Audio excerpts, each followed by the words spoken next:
What's up, we're the Stepkids, and we're about to talk about our new record, Troubadour. Look at us. We're about to talk about it.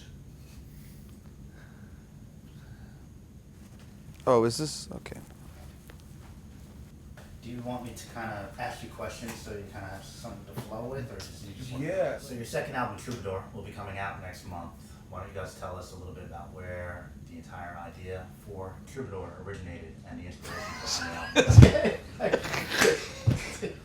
Sorry, no, this is great. You're doing great. I can't. Like, it's so weird, right? The interview. I like it. We initially set out to make a concept album in the vein of, all the bands that we've admired who've done that, all the artists like Marvin Gaye, Pink Floyd, to do our spin on it. But it ended up turning into a very autobiographical piece. So Troubadour, right? What's a troubadour? A troubadour is somebody that travels around performing music for people. That's what we've been doing. The recording of the second album got segmented by bursts of touring, so that became a large part of our band identity, and just dealing with that and dealing with all the struggles that come with that and what you sacrifice to pursue your passion. And that's what this album is about. Yeah, and it's cool how the tour changed like the musical style in general from when we had first started working on these songs, and then they became a new thing every time we would sit down with them. So it was really exciting to go through the process just to see it through. Yeah. Plus, a lot of times in this type of music that we've chosen to pursue, a lot of times you get like 3.5 minutes to tell a story, and sometimes it's really fun to be able to tell a bigger story than just a 3.5 minute verse, chorus. A lot of choruses. We all love choruses, but yeah, sometimes it's nice to have a different, a bigger story, a macro view. A lot of what our music is about and our aesthetic is a combination of things, fusing different styles together. Yeah, we're like Jeet Kune Do combination. But that, that should lead well into the first song on the album. It's called One More Time. Try again. So this leads really nicely into the first song of the album. It's called Memoirs of Gray. We were initially going to call the album Memoirs of Gray because that's what it is, It's this character who could be you, me, or us and what he's going through. And so we really wanted to summarize the ideas, the aesthetic, and, what he's going for. And you can hear that in the lyrics. Everything you go through, put it in a word. The darkest hours are the prettiest thing they heard. Give it all, my boy, it'll be incredible. Dreams make the waking life bearable. The memoirs of lines on a page, coming of age. Memoirs of bound to a pen, but where does it end? The Lottery. The lottery. Well, Powerball's been huge this season. I'm not gonna lie. It's a really hot topic, so we had to go for it. A lot of power and balls. A lot of power and balls. A giant jackpot. Lottery in general is just taking a chance at anything. Right, lottery, taking a gamble. You can gamble you're gambling about everything. Who you talk to, who you choose to love, what kind of a career you choose with your life. Everything's a gamble. This whole entity right now is one giant dice roll. Well, it's funny you should mention that. I was talking with a friend about this the other day. Yes, what we're doing as a band is a gamble because everything's a gamble, but for us, we really felt like we had no choice because when we made that first album, the music captivated us. It took us prisoner. So technically, I guess it's a gamble, but this is just for us. This is an organic thing. This is what we do. Or you think you're in control, or just an actor in someone else's show. Are you chosen by the ones who pull the strings? A young lover or a master of the flame? Playing the lottery. Lovers and pretty dreams. Lovers and pretty dreams. dancers of destiny, playing the lottery.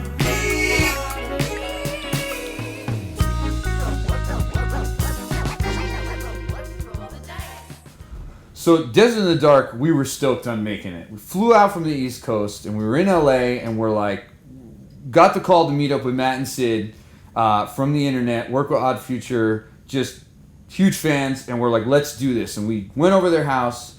We worked for, I don't know, it was like 8 to 10 hours. It was about 3 in the morning by the time we were finished. Pump out the track, pump out the last demo vocal, turn to Matt like, Matt, how was that, man? And he was just like on the floor, sleeping bag, like, I got it, man. It's perfect. It's perfect. And we were just like, in the can, done. I recall when you turned 18. Blow the candles out, blow the candles out. In the moment that you sold the screen, flashing all around, flashing all around. When you ran away in your fancy car, push the pedal down, push the pedal down. Somewhere in the desert, in the dark, desert in the dark.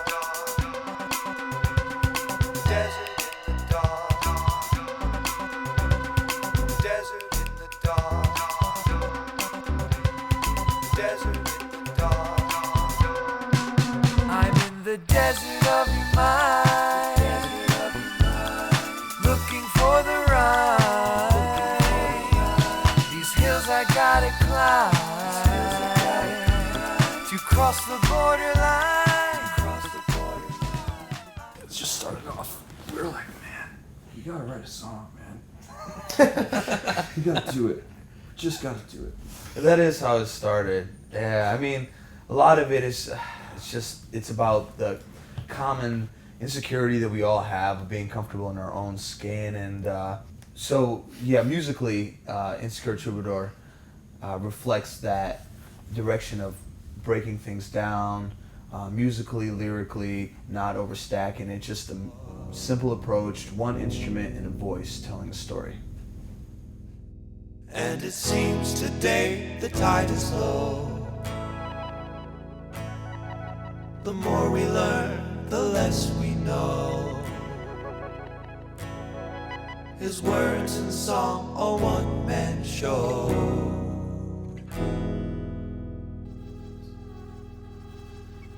Night is his day, work is his play. Words are his pay, but they never stay. He's an insecure troubadour.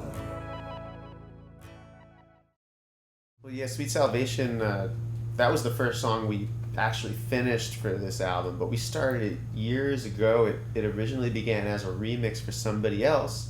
So we do it, and we're listening back, and we're like, hey, that was good. I like this. Actually, I really like this a lot. Wait, no, I love this. And then we wrote this song over it, and then we took a break, did some touring, and then we came back, threw a lot of other stuff over it. It was basically us trying to get our new sound together, and we finally finished it a couple months ago, and then from there it was just full steam ahead with the rest of the record. Get it while the getting's hot. And it's a hot track. You better get that in there.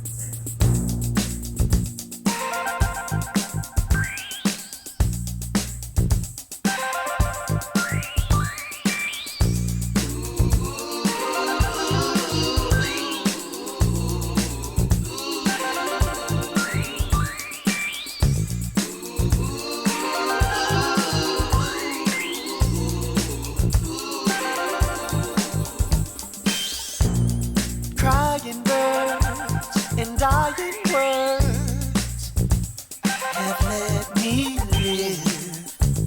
A heart so weak and a face so bleak cease to exist. Please and show me how. Sweet salvation is a tangible divine.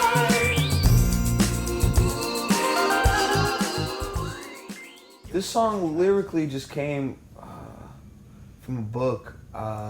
I think a few of us read, called The Unbearable Lightness of Being.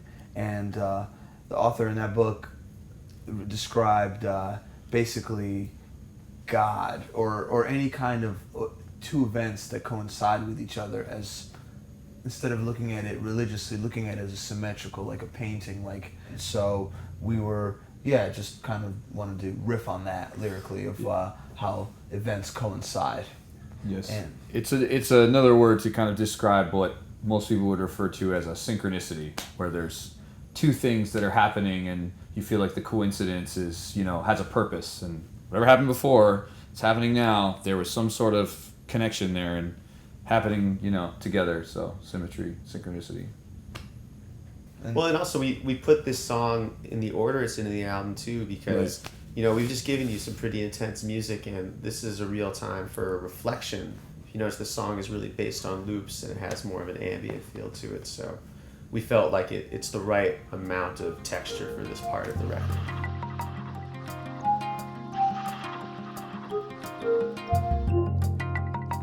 Your touch is tamed. The pregnant pain left off where it started. From afar, it looks like symmetry.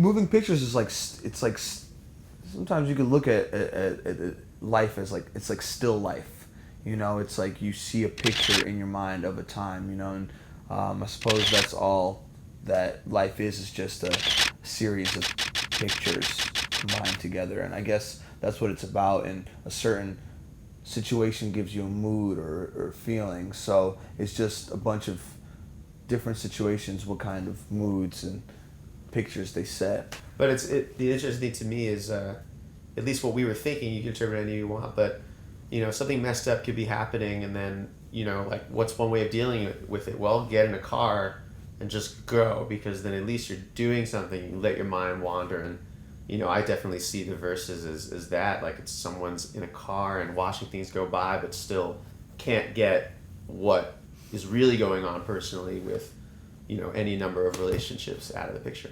Yeah, and although we wrote the song 5 years ago, because the original feeling was about the car trip, it fit really nice into the concept of Troubadour, because that is about traveling and always on the move. It's an older song than anything on our first record. I don't know, we wrote that 5 years ago, and even in the format it was before, it was a song that really jumped out to people really seemed to like. And we wrote it as a country song. Right up and down the silver path, aided by the draft beer. Real talk.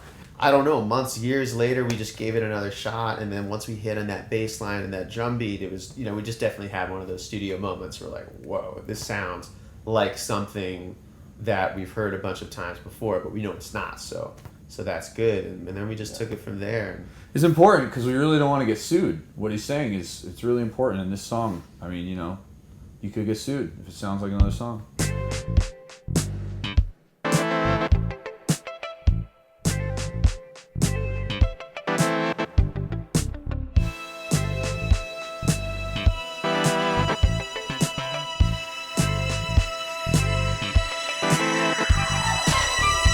Up and down the silver path, aided by the draft, we ride. Cars and people, signs and hills and steeples drifting on by. I see statues in the rain with coats and hats and canes. They pass. I'm wondering if you're right behind, staying in the dotted line. Yeah, yeah.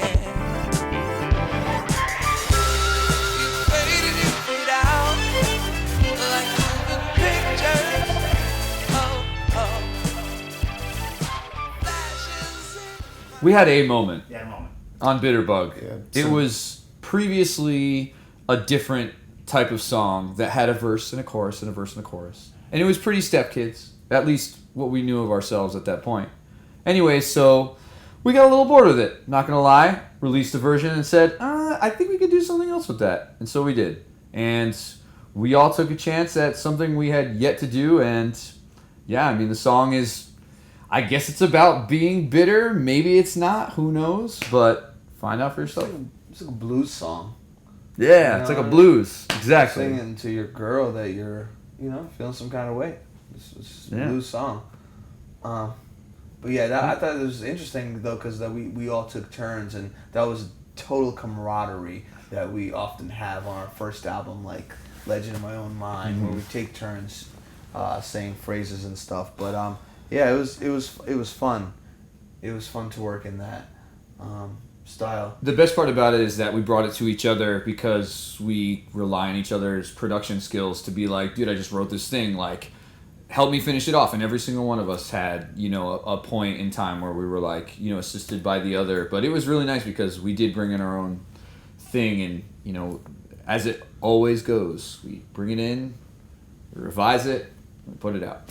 Well, yeah, and rap music has been a key part of this band since the very beginning. Like, whenever we make music in the studio, if it doesn't pass the scrunchy nose test, I mean, it doesn't pass. You know what I mean? It has to be soulful somehow, right? Is that right? Right. Where you go like this. Yes. Yeah, it has to be awesome. Like you smelled some doo-doo. It has to be like, ooh, that's fucking gotta be the funk. Oh, for sure. That's like, it has to be like that. Yeah. Girl, give me a shoulder, cause this world's getting colder.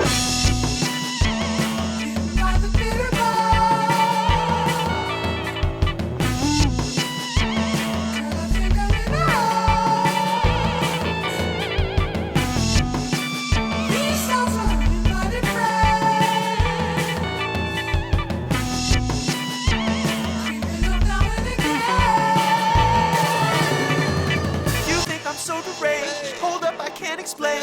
I've got courage to say I don't want what just is okay. And it's the reason why work's a constant sacrifice. Cause all we got is what we give the world before we die.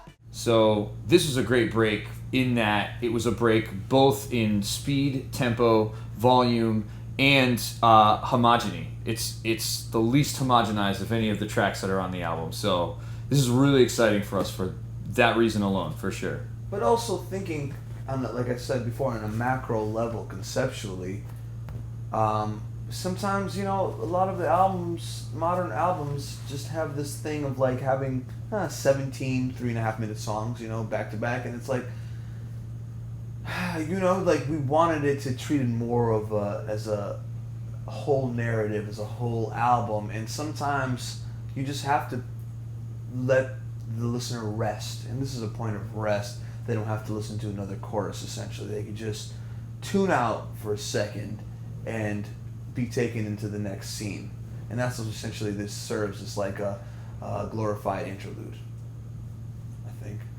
I don't want to downgrade it, but yeah, I mean, you just need a point of rest. You can't be on all the time. Oh, here's another song, there's 16 more songs, like sometimes you just need music, but not a song.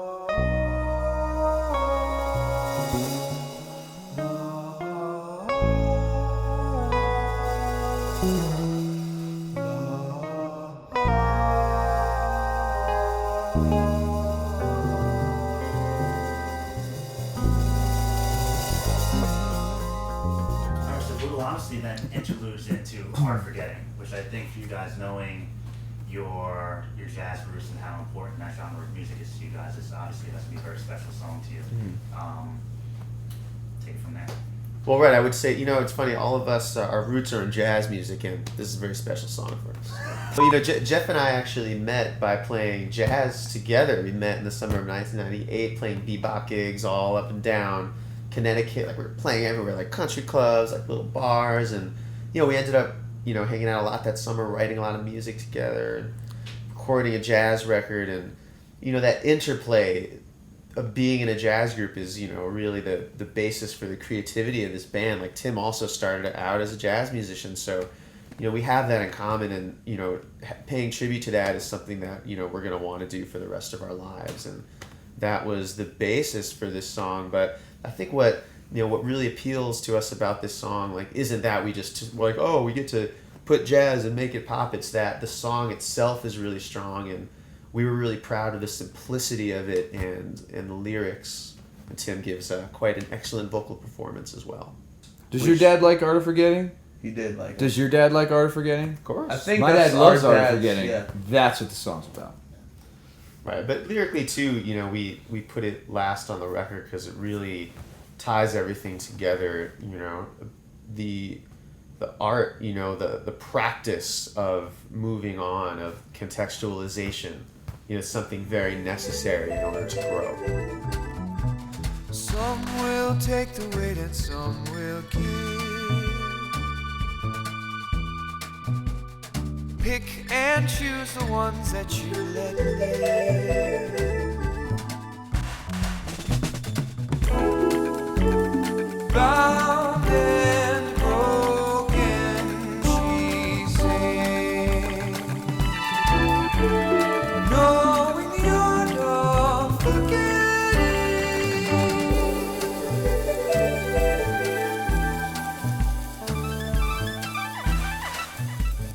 Used to be that I was so naive. I think when we started this band, we did it as a way to revolt against a lot of things. Like, hence the name the Stepkids, It's kind of, we felt like we were on the outside and we had to almost represent a voice that's not heard. And we still feel that way too, but when making this record, we really learned how to embrace a lot of the modern sounds of our generation and not fight it so much and understand why we are who we are. Maybe the song like Art of Forgetting is kind of about that. It's not just getting over something bad, it's learning to live with something, and if you're just angry by it every day, you can't really exist, but if you let it go, you're able to exist. And a lot of it was kind of accepting and letting go some of these things that we were trying to go against in our culture. Some of the consumerism, some of the homogenizing, some of the cosmetic parts of our culture that we were trying to revolt against. But I feel like that was one of the best lessons we learned from this album.